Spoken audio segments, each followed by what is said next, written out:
С неожиданным заявлением на юридическом форуме в Петербурге выступил советник президента Антон Кобяков. Он заявил, что при распуске Советского Союза была нарушена процедура, а это значит, что юридический СССР все еще существует, о чем якобы говорят специалисты по конституционному праву. А раз так, то война с Украиной – это внутреннее дело России, то есть СССР. Конфликт двух союзных республик, куда остальной мир вмешиваться не должен. Интересно и другое. Об этом также была любопытная дискуссия на форуме. СССР ведь юридически где-то существует и продолжает существовать. Но если СССР не распущен, то логически с правовой точки зрения получается, что украинский кризис – это внутренний процесс. Через несколько дней Кобякова поддержал вдруг Сергей Степашин, бывший премьер-министр России. Конечно, можно сказать, что выступление никому неизвестного президентского советника и отставного премьер-министра – это пустое сотрясание воздуха. Но мысли такие звучат не впервые. На этот счет даже долгое время существовало общественное движение «Граждане СССР». Они отрицали распад Союза, считали себя его гражданами, а законам России не подчинялись. По данным ФСБ, в движении в 2018 году состояло 150 тысяч человек, а позже его вообще признали экстремистским. И Путин когда-то назвал распад Советского Союза крупнейшей геополитической катастрофой 20 века. Так что все это отличный повод в преддверии Дня России 12 июня вспомнить, при каких обстоятельствах СССР вообще распался. И почему этого хотело абсолютное большинство жителей нашей страны в то время. Только перед тем, как начнем, если у вас тормозит YouTube, в описании ссылка, как его ускорить, и бесплатный VPN на 30 дней.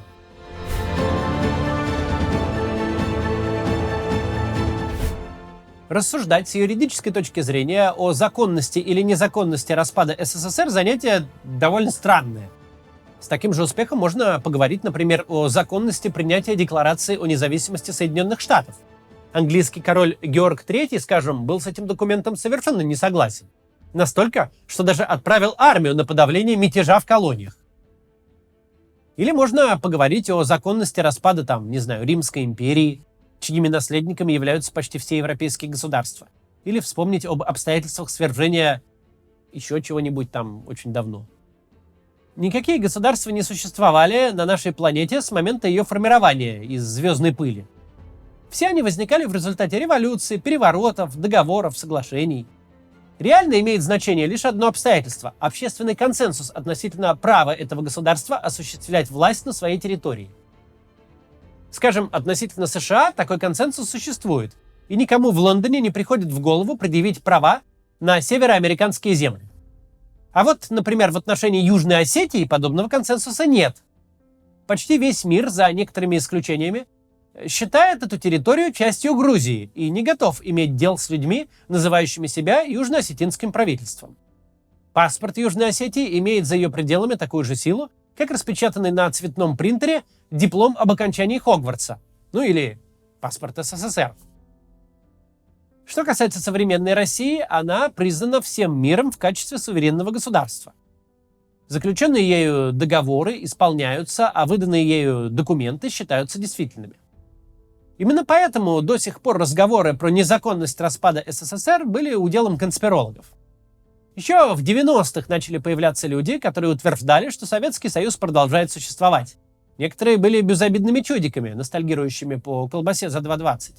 Другие создавали вполне классические секты с обманом и заставляли сторонников переписывать имущество на основателя. Российские силовики, кстати, подобные организации активно преследуют. Некоторые даже объявлены экстремистскими, а их лидеры оказались за решеткой. Очевидно, что путинский помощник Антон Кобяков вряд ли хочет для себя такой участи и в реальности ни о каком восстановлении СССР не мечтает. Хотя бы потому, что он тот самый СССР застал. И согласно официальной биографии с сайта Кремля, был не советником президента со служебной машиной и мигалкой, а простым рабочим башкирской геологической экспедиции рудных месторождений. Кобяков просто пытается уловить, куда дует ветер, и найти приятные для начальства слова. Хотя на самом деле приятного в них мало, ведь если СССР был распущен неправильно, то последним легитимным главой государства в наших широтах был Михаил Горбачев, а Владимир Путин, получается, преемник узурпатора Ельцина и занимает свое кресло незаконно. Нужно собрать, так сказать, ЦК КПСС, Горбачев-то умер, и избрать нового генсека, выходит. Вспомним, как именно произошел распад СССР.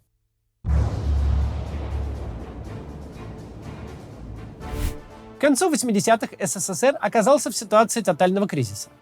Плановая социалистическая экономика перестала работать. Самые базовые вещи стали дефицитом. Чтобы купить элементарные продукты, вроде творога или мяса, даже в Москве и Ленинграде приходилось отстаивать многочасовые очереди. А в небольших городах еды не было вовсе. Впервые со времен войны властям пришлось вводить продовольственные карточки. Экономический кризис сопровождался политическим. Желание генсека Горбачева ослабить диктатуру Компартии и впустить в страну немного свободы запустило цепную реакцию. В стране появились сразу несколько центров влияния, каждый из которых преследовал свои интересы. Существовал союзный центр – Горбачев, Политбюро и остальная верхушка союзной власти. Этот центр выступал за сохранение СССР, пусть и в реформированном виде. Другим центром стали республиканские власти. Некоторые из них, в первую очередь Литва, Латвия и Эстония, не собирались удовлетворяться чем-то, кроме выхода из состава СССР. Дальнейшая судьба Союза их интересовала мало. Другие, вроде Белоруссии, Украины и Республик Центральной Азии, вполне были согласны и дальше жить в составе единой страны, при условии, что им будет гарантирована большая свобода действий на своей территории. В целом, такая конфигурация могла привести к компромиссу, но был еще один центр – российский. Его представлял главный оппонент Горбачева – Борис Ельцин. Горбачев и Ельцин конфликтовали с середины 80-х. Ельцин долгое время был первым секретарем, то есть фактически губернатором Свердловской области, а затем первым секретарем горкома партии в Москве, то есть мэром Москвы. Он быстро набрал популярность за счет борьбы с номенклатурными привилегиями. Демонстративно ездил на работу на троллейбусе и ходил лечиться в обычную районную поликлинику. В 1987 году Ельцин замахнулся на большее. Начал жестко критиковать руководство КПСС. За что угодил в опалу. Его сняли с поста в горкоме, лишили статуса кандидата в члены Политбюро и отправили на формальную должность замдиректора Госстроя. Пролезть обратно в союзную верхушку после такого падения было невозможно. Но Ельцин пошел другим путем, решив опереться на родную для себя республику – Россию, или РСФСР, как она тогда называлась. РСФСР, кстати, отличался от всех остальных союзных республик.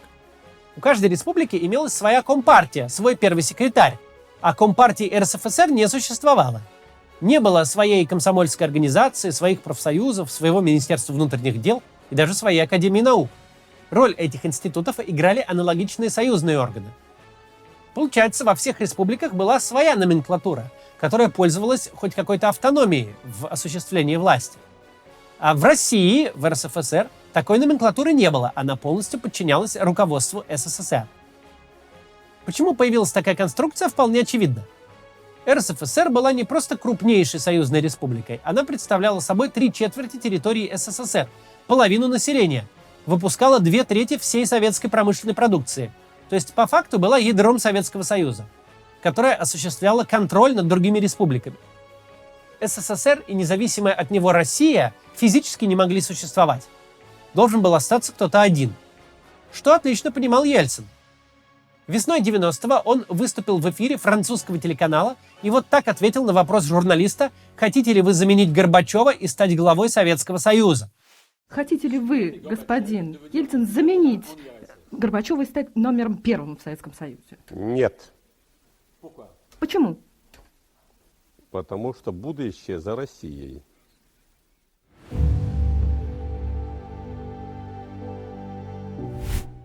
Конфликт Горбачева и Ельцина был противостоянием не только двух политиков, но и двух противоположных взглядов на экономические проблемы позднего советского периода. Ельцин выступал за радикальные экономические меры. Он критиковал союзное правительство за недостаточную решительность. Говорил, что горбачевская перестройка превращается в формальность и не приносит никакого результата, а полки магазинов продолжают пустеть. И Ельцин был прав. Советская экономика уже не подлежала реформированию. Плановую систему нужно было ликвидировать, демонтировать и заменить ее на рыночную. Но Горбачев верил, что социалистическую систему можно реформировать, а также боялся, что радикальные перемены больно ударят по людям. И из-за этого не решался сделать главный шаг – ввести свободу торговли и отказаться от контролируемых государством цен. Ельцин же понимал, сделать это в любом случае придется. По сути, спор шел о том, кто получит мандат на дальнейшие реформы. Будет это Горбачев с его политикой плавной перестройки или Ельцин и его программа радикальной трансформации. Как раз в это время, в 1989 году, в СССР прошли выборы съезда народных депутатов, который становился высшим органом власти в стране. Впервые со времен Октябрьской революции гражданам предложили поучаствовать в альтернативном голосовании, когда в бюллетене есть несколько кандидатов и нужно выбрать одного из них. До этого на так называемых выборах нужно было ставить галочку за единственного кандидата. Борис Ельцин на этих выборах в своем округе в Москве выиграл с разгромным результатом. За него проголосовал 91% избирателей при явке в 90%, и это были настоящие голоса. А вот Горбачев в выборах не участвовал, он получил место на съезде благодаря квоте КПСС. Год спустя аналогичные выборы прошли уже в союзных республиках, в том числе в РСФСР. Ельцин опять победил, на сей раз в родном Свердловске. Горбачев снова не участвовал, для него эти выборы были недостаточно статусными. Следующим шагом стало избрание Ельцина на первом съезде народных депутатов председателем Верховного Совета РСФСР, то есть фактически он стал главой России. Это случилось 29 мая 1990 года.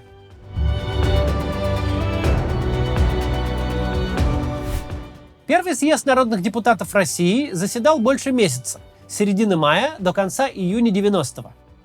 Главным вопросом, который предстояло решить, была декларация о государственном суверенитете РСФСР. Аналогичные декларации уже приняли многие союзные республики. В этих документах говорилось о превосходстве республиканских законов над законами СССР. Но Россия, как мы понимаем, была в особой ситуации. В отличие от других республик, у нее никогда и не было даже формальных признаков государственности. Поэтому решение далось непросто. В архивах Ельцин-центра хранится 6 разных черновиков документа. Наиболее радикально настроенные депутаты предлагали провозгласить полную независимость России от СССР, по меньшей мере в экономике. Они ссылались на несправедливость, мол, именно РСФСР отдает больше всего денег в союзный бюджет и меньше всего получает взамен.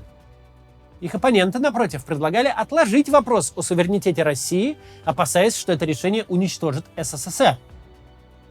12 июня 1990 года Ельцин поставил на голосование финальный текст декларации. Это был компромиссный вариант.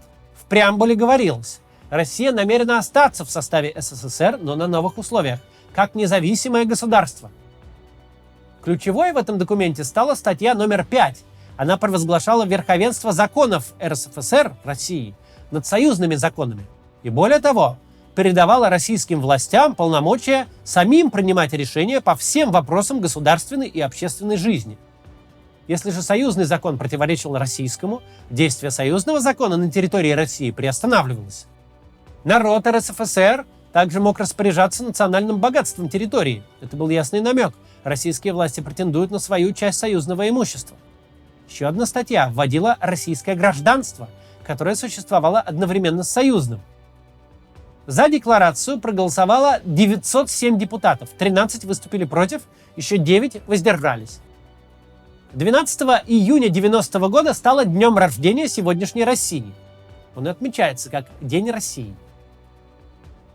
На тот момент она все еще оставалась союзной республикой, но долго так продолжаться не могло. СССР мог выжить без республик Балтии, без Грузии с Азербайджаном, но существовать без России он не мог.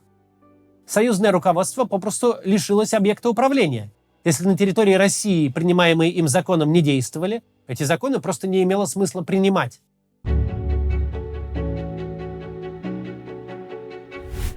Борьба союзного центра и российского руководства не была схваткой бульдогов под ковром.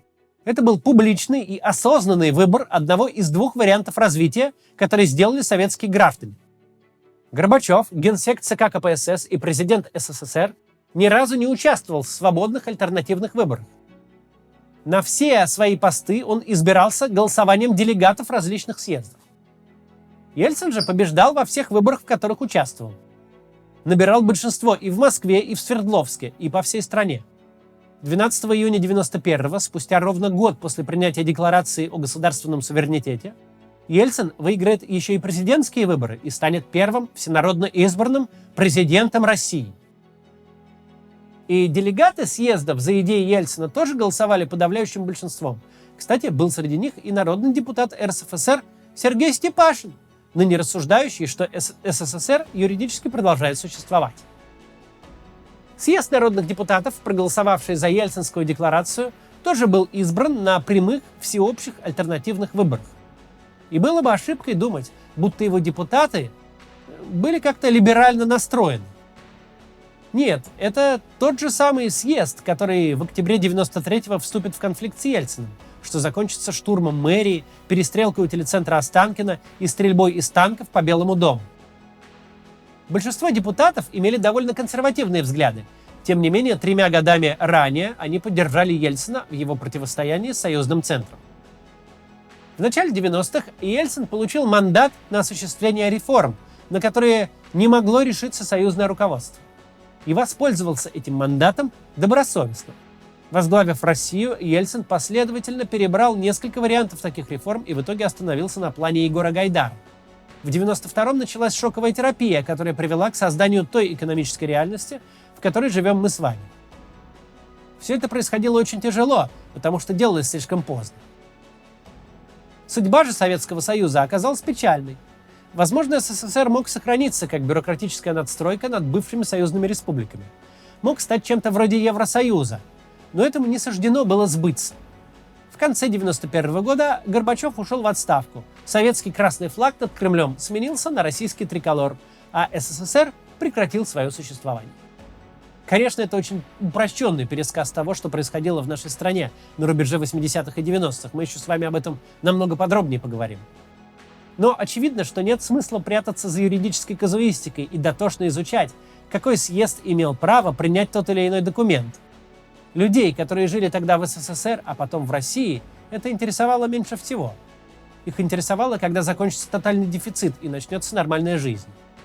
Люди тогда искренне хотели либеральных и демократических реформ. Советское руководство не могло решить эту проблему. Зато решение предложило руководство российское. Поэтому именно его и поддержали люди. А если это и означало бесславный конец для СССР, ну что ж, значит так тому и быть. Другое дело, что реформы эти пошли очень тяжело и в итоге привели совсем не к тому, чего люди ждали. Но это уже совсем другая история. А как именно с документальной точки зрения была оформлена ликвидация СССР, это вопрос глубоко вторичный. Главное, Советский Союз прекратил существование, и не потому, что Ельцин подписал какие-то бумажки в Беловежской пуще, а потому что люди больше не хотели в Союзе жить. До завтра.